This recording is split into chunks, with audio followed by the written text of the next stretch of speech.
December 5th, 1872. The middle of the Atlantic Ocean. A boarding party from the British brig de Gracia steps onto a vessel drifting aimlessly. They call out. Silence answers. They draw their knives and descend into the dark, damp belly of the ship, expecting a slaughter. But there is no blood.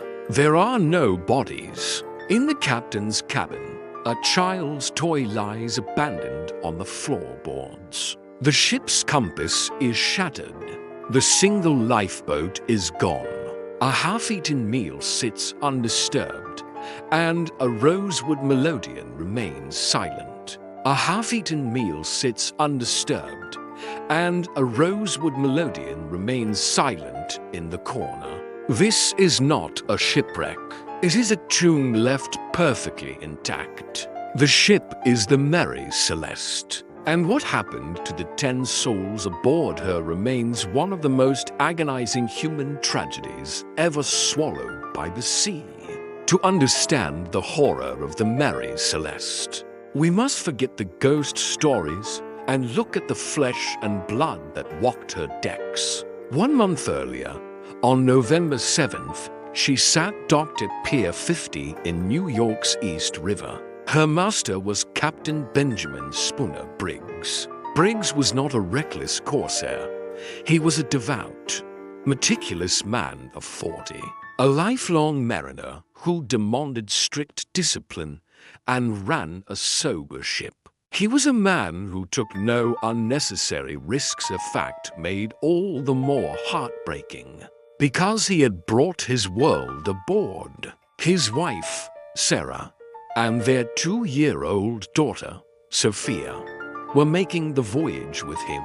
They had transformed the austere captain's quarters into a home, complete with a sewing machine and heavy curtains to block the ocean's chill. Alongside them were a crew of 7 experienced, trustworthy sailors, 10 beating hearts, preparing to cross a vast, unforgiving ocean.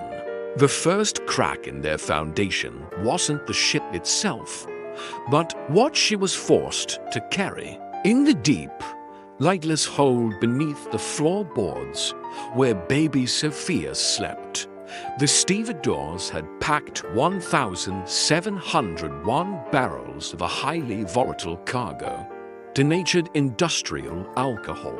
Oak barrels are porous. They breathe, and the Mary Celeste had recently been structurally upgraded, making her hull tighter and less ventilated. Captain Briggs knew the sea, but he had never hauled such a massive quantity of pure, combustible fumes. In the suffocating darkness of the hold, 1,701 barrels began to shift, grind, and leak. 9 barrels, specifically made of red ochre, wood famously unsuited for storing volatile liquids, were far more porous than the rest. Slowly, invisibly, explosive vapors began to pool in the belly of the ship. A silent, creeping fog of lethal gas seeping up through the floorboards. A ticking bomb, sealed tight under the Atlantic sun. For 2 weeks, the Atlantic battered them. The final entries in Captain Briggs' logbook tell a story of severe weather. Imagine the terror of 2-year-old Sophia, crying as the ship pitches violently, tossing the crew from bulkhead to bulkhead. The hatches are battened down to keep the raging ocean out. But by keeping the water out, Briggs was trapping the vapor in.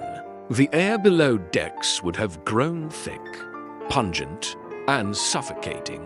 The scent of raw alcohol burning their eyes and throats, causing dizzying headaches. The storm was finally passing on November 24th, but the true nightmare was just beginning.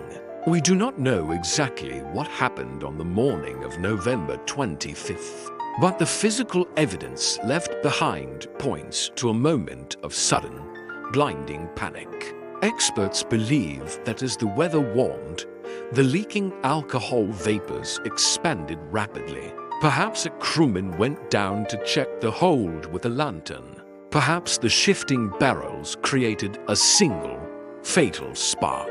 A phenomenon known as a thermobaric anomaly occurs. A massive, terrifying pressure blowout. A burst of invisible blue flame, accompanied by a deafening roar that blows the main hatch clean off its hinges. The sudden pressure wave punches the breath from their lungs. Thick, choking black smoke billows into the sky. To Captain Briggs, a veteran sailor, an explosion in the hold meant only one thing. The ship is about to detonate. Discipline shatters into primal survival. There is no time to gather food, no time to take the ship's papers. He orders the ship abandoned immediately. Imagine the sheer, unadulterated terror of Sarah Briggs, clutching her toddler to her chest, being hastily lowered into a tiny, fragile yawl. Amidst the towering, indifferent swells of the open Atlantic, they tie a single tow line to the Mary Celeste, dropping back just far enough to be safe. When the hull inevitably splinters into a million pieces, but she doesn't blow. The vapor escapes. The fire starves. Then, a sudden, violent squall catches the ship's massive sails. The Mary Celeste lurches forward with terrifying speed. The tow line, a thick hemp rope, pulls taut. And then, their only lifeline to survival snaps. Before we witness the grim finality of their fate, leave a like, subscribe, and ring the bell to join us on our next descent into the archives. Your support keeps these stories alive. Now, back to the cold Atlantic. Watch your salvation sail away from you. The Mary Celeste surged forward, uncrewed, leaving 10 people adrift in an open boat, hundreds of miles from land, with no water, no food, and no compass. Captain Briggs, a man who built his life on careful calculation, made one agonizing miscalculation driven by the absolute instinct to protect his family. As he watched the stern of his ship disappear into the mist, the soul-crushing realization must have washed over him. He had just condemned them all. They were never seen again. They died not by fire, but swallowed by the slow, freezing starvation of the open sea. Weeks later, when the Dei Gracia towed the ghost ship into Gibraltar, the tragedy was overshadowed by human paranoia. The Attorney General of Gibraltar, Frederick Soliflud, refused to believe the evidence of an accident. Driven by a thirst for scandal, he accused the Dei Gracia crew of murder. He accused Briggs' own crew of mutiny. He saw blood on a sword that turned out to be rust. He saw signs of a struggle that were merely the ravages of the sea. The real tragedy of father's desperate, fatal attempt to save his wife and child from an imagined inferno was buried under decades of sensationalism, sea monsters, and alien abduction theories. Engineering fails. Materials degrade. But the true horror of the Mary Celeste is the human factor. It is the story of an invisible threat, a split-second decision, and a severed rope. The ship herself was eventually sailed again, changing hands repeatedly, cursed by her reputation, until she was intentionally run aground for insurance fraud in 1885. But the 10 souls of the Mary Celeste never made it to port. They remain out there, in the dark, forever chasing a ship that will never turn back.